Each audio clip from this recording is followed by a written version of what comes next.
Good evening बच्चों। Guide science YouTube channel में आप सभी का स्वागत है।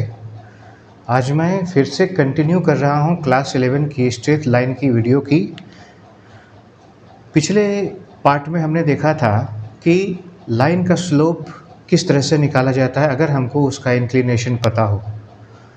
आज उसके बाद हम लोग कंटिन्यू करते हैं और आप गौर से देखिएगा, आपके हर छोटे छोटे कंसेप्ट को मैं बहुत ही अच्छे तरीके से आपको बताने की कोशिश करूँगा और आपका सारा कंसेप्ट आपके अपने ग्रिप में हो जाएगा, आपकी पकड़ में हो जाएगा। तो आज उसके बाद कंटिन्यू करते हैं कि स्लोप को निकालने के और कौन से तरीके हैं। स्लोप को निकालने के और कौन से तरीके हैं। तो हमने देखा था कि अगर हमको इंक्लिनेशन थीटा पता हो तो उसका स्लोप निकालने के लिए उसको उसका टेंजेंट निकाल देने से उसका स्लोप हमको मिल जाता है। इन द सेम केस एक फॉर्मूला या एक आइडेंटिटी इस प्रकार से भी है कि अगर कोई लाइन, मान लिया जाए एक लाइन है, अगर कोई लाइन किसी दो स्पेसिफाइड पॉइंट से होकर के गुजर रही है और उन पॉइंट्स के कोऑर्डिनेट हमारे पास हैं, लेट अस कंसीडर कि x1/1 एंड x2/2, उस लाइन पर, उस स्ट्रेट लाइन पर दो पॉइंट्स हमको पता हैं, तो भी हम उन दोनों पॉइंट्स के आधार पर y2 minus y1 divided by x2 minus x1 करने के बाद हम उस पॉइंट का स्लोप निकाल सकते हैं। ऐसा इसलिए हुआ बच्चों क्योंकि जब आप इससे एक दोनों के पैरेलल एक लाइन ड्रॉ करेंगे तो आपको एक राइट एंगल ट्रायंगल मिलने वाला है, जिसमें ये वाला जो डिस्टेंस है ये x पर, ये वाला डिस्टेंस x1 है और ये वाला डिस्टेंस यहाँ तक का ये x2 है और इसी तरह से ये डिस्टेंस y2 है और ये डिस्टेंस y1 है। y1 है ये डिस्टेंस, यहाँ तक ये y1 है। तो अगर आप इस ट्रायंगल में बात करें, इस ट्रायंगल में ये जो छोटा सा ट्रायंगल यहाँ पर बन रहा है जो राइट एंगल है, तो आप ये जानते हैं कि अगर ये पूरा यहाँ से लेके यहाँ तक x2 है और ये यहाँ से लेकर के यहाँ तक x1 है, तो इसका वैल्यू x2 माइनस x1 होगा। सेम वे में अगर यहाँ से लेके यहाँ तक ये पूरा वैल्यू y1 है और ज्योमेट्रिकली यहाँ तक की लेंथ y2 है, तो ये वाली लेंथ आपको y1 माइनस y2 देगी और y1 माइनस y2 देगी। तो आप रेक्टेंगुलर रूल से जानते हैं कि अपोजिट साइड्स आर इक्वल, तो इस रेक्टेंगल में ये भी y1 माइनस y2 और ये भी x2 माइनस x1 होगा।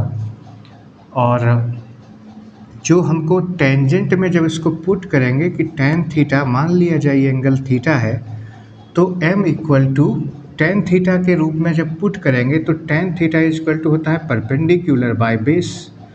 और इसमें परपेंडिकुलर देखिए, ये वाला हमारा परपेंडिकुलर है, यानी लिख सकते हैं y1 minus y2 divided by base. Base इस ट्रायंगल में बेस ये वाला है x2 माइनस x1। इस तरह से ये निकल जाता है। मैं इसके बारे में थोड़ा आपको बताऊंगा कि ये उल्टा क्यों हुआ, ये नेगेटिव स्लोप क्यों आया। मैं इसके बारे में आपको एक रुझान दूंगा, इसके बारे में कुछ बातें आपको बताऊंगा। आप आराम से सीखेंगे, हर चीज़ को आसानी से सीखना है। मैं सिर्फ इतना बता रहा था इस सब चीज़ों के माध्यम से कि स्लोप निकालने का सिर्फ एक यही तरीका नहीं है, बल्कि स्लोप निकालने का एक ये भी तरीका है। अगर ये किस स्थिति में यूज़ करते हैं, अगर हमको किसी भी लाइन का इंक्लिनेशन पता होता है, और इसको तब यूज़ करते हैं जब हमको उस लाइन पर सिर्फ दो पॉइंट्स पता हों, तो हम इस फॉर्मूले के माध्यम से उसका स्लोप ज्ञात करते हैं। इसके अलावा और देखिए, एक स्टैंडर्ड जो स्ट्रेट लाइन का इक्वेशन होता है वो कैसा होता है। एक स्टैंडर्ड स्ट्रेट लाइन का इक्वेशन जो होता है उसमें दो वेरिएबल्स होते हैं, क्योंकि दो एक्सिस है तो दो वेरिएबल्स होंगे। 2 डायमेंशनल फिगर है, 2 डायमेंशनल कोऑर्डिनेट एक्सिस पर उसको रिप्रेजेंट करते हैं। तो यहाँ पर उसका जो इक्वेशन होगा वो ax plus B Y plus C equal to 0 के फॉर्म में होगा। ये है general equation of straight line, इसको कहा जाता है general equation of straight line.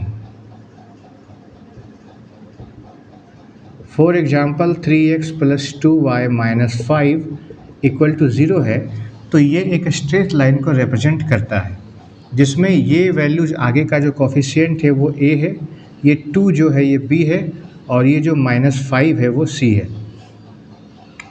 अब इस स्ट्रेट लाइन में इसको देख करके हम लोग इसका स्लोप कैसे निकालेंगे? इसका स्लोप निकालेंगे अगर इस फॉर्म में है, अगर ये इस फॉर्म में है तो इसका स्लोप निकालने का तरीका आपको आना चाहिए। इसका स्लोप होगा -a/b।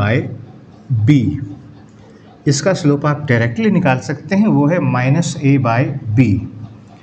ठीक है, इसका स्लोप निकाला जा सकता है अगर इस रूप में है तो -a/b। जैसे इसका मैं स्लोप निकालता हूँ तो a के जगह पर 3 है तो -3/b के जगह पर 2 है तो यहाँ पर 2 हो गया। यानी इस लाइन का जिसका equation 3x plus 2y minus 5 है इक्वल टू 0, उसका स्लोप होगा -3/2। एक ये भी तरीका है स्लोप को निकालने का। अब देखिए, स्लोप निकालने के तीनों तरीके देखने के बाद अब हम लोग स्लोप के वैल्यू के आधार पर, स्लोप का जो वैल्यू होगा उस वैल्यू के आधार पे उस लाइन का नेचर पकड़ने की कोशिश करेंगे। एक एक करके देखिएगा। स्लोप एक वैल्यू है तो ये वैल्यू 3 प्रकार की हो सकती है, इसके 3 टाइप की हो सकती है। पहला, ये पॉजिटिव हो सकता है, पॉजिटिव यानी कि m इज़ ग्रेटर दैन 0 हो सकता है। तीसरा, इक्वल टू 0 हो सकता है, और तीसरा वैल्यू है कि ये नेगेटिव हो सकता है, यानी m इज़ लेस दैन 0। ये 3 केसेस बनते हैं m के साथ। अब उसका वैल्यू कैसा है और उससे क्या डिनोट होता है ये आपको मैं बताता हूँ। आपको सारा चीज़ मैं इंक्लिनेशन के आधार पे बताऊँगा, एंगल के आधार पे बताऊँगा। अब आप इस कोऑर्डिनेट एक्सिस पे गौर कीजिएगा। आप जानते हैं कि अगर थीटा का वैल्यू 0 से लेकर के 90 के बीच में हो, थीटा का वैल्यू 0 से लेकर के 90 के बीच में हो, तो tan थीटा का वैल्यू ऑलवेज पॉजिटिव होता है। तो tan थीटा का वैल्यू ऑलवेज पॉजिटिव होता है।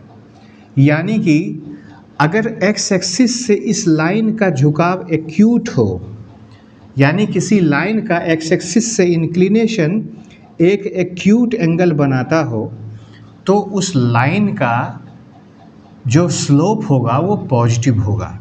यानी कह सकते हैं कि पॉजिटिव स्लोप किस केस में होता है? इस केस में होता है कि if theta is less than 90 degree.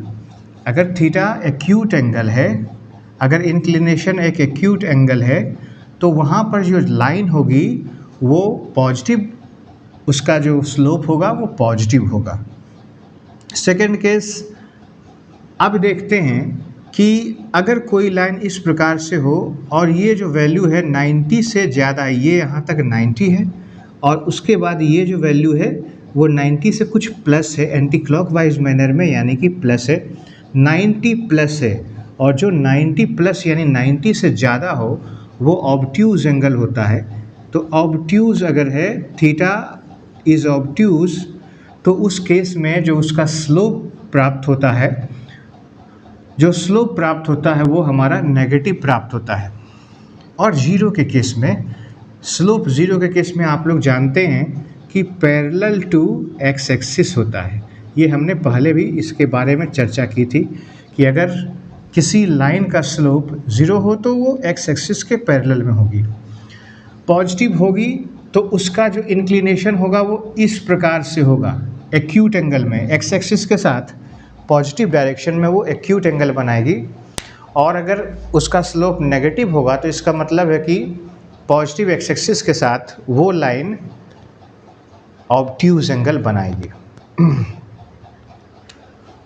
इसके बाद अगर किसी लाइन में स्लोप इनफाइनाइट आ जाता है, अगर किसी लाइन का स्लोप इनफाइनाइट आ जाता है, m is equal to infinite, तो आप जानते हैं कि m is equal to tan theta होता है, और ये इनफाइनाइट आने का मतलब है कि tan कितने डिग्री पर इनफाइनाइट होता है, तो हमारा π/2 पे होता है। 360 के अंदर π/2 पर होता है, इक्वल टू tan थीटा, यानी कि जब थीटा इज इक्वल टू π/2 होगा तब जाके ये इनफाइनाइट वैल्यू देगा। यानी कि अगर ये y एक्सिस के पैरेलल होगा, पैरेलल टू y एक्सिस अगर कोई लाइन है तो उसका स्लोप हम लोग को इनफाइनाइट आता है, उसका स्लोप इनफाइनाइट आता है, क्योंकि वहाँ 90 डिग्री का एंगल बनता है और स्लोप निकालने के लिए जैसे उसको टेंजेंट में पुट करते हैं तो tan 90 का वैल्यू इनफाइनाइट आ जाता है। ये 3 केसेस हमने देख लिए कि स्लोप के साथ क्या हो सकते हैं।